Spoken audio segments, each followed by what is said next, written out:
तो हेलो बच्चों, कैसे हैं आप लोग। उम्मीद करता हूं कि आप लोग अच्छे होंगे और अच्छे से पढ़ाई कर रहे होंगे। आज का जो मेरा टॉपिक है ये है मजमून कैसे लिखना है। मजमून बहुत सारे बच्चों को नहीं लिखने आता है, वो सोचते बहुत टफ काम है, बहुत बड़ा काम है। तो मैं आपको बता दूं कि मजमून लिखना बहुत ही आसान है, बच्चों का खेल है। ये एक मिसाल है, बच्चों का खेल है, कोई परेशानी की बात नहीं। बस आपको 3 बातों का ख्याल रखना है। सबसे पहली बात तो ये है कि कहाँ पर आप मजमून लिख रहे हैं वो अंदाज होना चाहिए। दूसरी बात वो है कि आप मजमून किसके ऊपर लिख रहे हैं। और तीसरी बात जो सबसे इंपॉर्टेंट है कि आप जिसके ऊपर भी जो भी टॉपिक पर आप मजमून लिख रहे हैं वो टॉपिक के बारे में आपको अच्छी खासी जानकारी होनी चाहिए। ये 3 बातों का अगर आपने ख्याल रखा तो कहीं पर भी कैसा भी मजमून आप लिख सकते हैं। तो आइए मैं अपने वीडियो को शुरू करता हूं। और ये जो मजमून लिखना है ये सिर्फ हम 2 मिनट में सीखने वाले हैं, समझे। मात्र 2 मिनट में। वीडियो बनाने में, समझाने में थोड़ा सा 1-2 मिनट का फर्क हो सकता है, लेकिन सीखेंगे हम 2 ही मिनट में, ठीक है।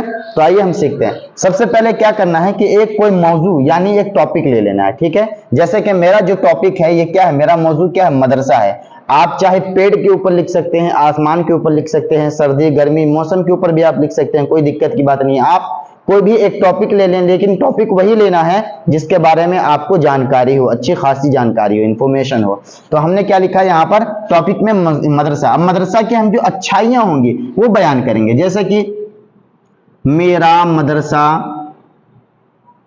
क्या लिखेंगे, बहुत अच्छा है। यहां पर हम मदरसे के बारे में बता रहे हैं, क्योंकि मदरसे के बारे में हम लिख रहे हैं यहां पर, तो मदरसे की जो अच्छाई है उसको लिखेंगे। अब यहां पर हम ये भी लिख सकते हैं, यहां पर सारे उस्ताद काफी अच्छे से पढ़ाते हैं। यह हम इसलिए लिख रहे हैं क्योंकि हम अच्छाई बयान कर रहे हैं। अब मैं जो थोड़ा बहुत लिखूंगा आप लोग को समझाने के लिए, आगे हम क्या लिख सकते हैं, मेरे मदरसे में काफी अच्छी पढ़ाई होती है और मैं भी क्या लिखेंगे, मैं भी अच्छे से पढ़ता हूं।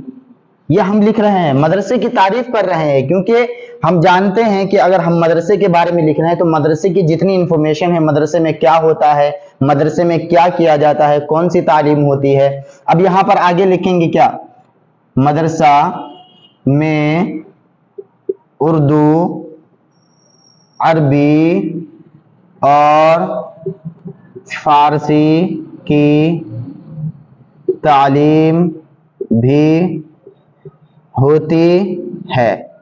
यह हम लिख सकते हैं। यह हम मदरसे के बारे में डिटेल्स दे रहे हैं। तो इसी तरीके से नंबर के ऊपर डिपेंड करता है कि हम कितने नंबर का मजमून लिख रहे हैं। एग्जाम जो होता है, ये बोर्ड एग्जाम, वो 10 नंबर का मजमून लिखता है, लिखवाने को बोलता है। तो क्या होता है कि वहां पर अलग अलग टॉपिक वो खुद ही चुन कर दिए होता है। कभी कहता है रमजान के ऊपर लिखिए, कभी कहता है मुहर्रम के ऊपर, कभी कहता है सुबरात के ऊपर, यानी वो कोई भी टॉपिक दे देगा। बस याद रहे कि हमें लिखना आना चाहिए। अगर हम उर्दू का एग्जाम दे रहे हैं तो ऐसा तो नहीं है कोई संस्कृत वाला बोलेगा कि हमको लिखने के लिए। तो उर्दू में अगर हम मुसलमान हैं तो उर्दू की जितनी थोड़ी बहुत जानकारी होती है वो हमें पता होती है, तो बस हम उसी के रिलेटेड लिखेंगे। मजमून लिखना कोई बड़ा बात नहीं है, बस याद रहे कि मजमून जो लिख रहे हैं, मौजू यानी कोई हमारा टॉपिक याद होना चाहिए। जैसा कि मैंने मदरसा के ऊपर लिखा तो मदरसा वाला जो टॉपिक है ये मुझे अच्छे से पता था।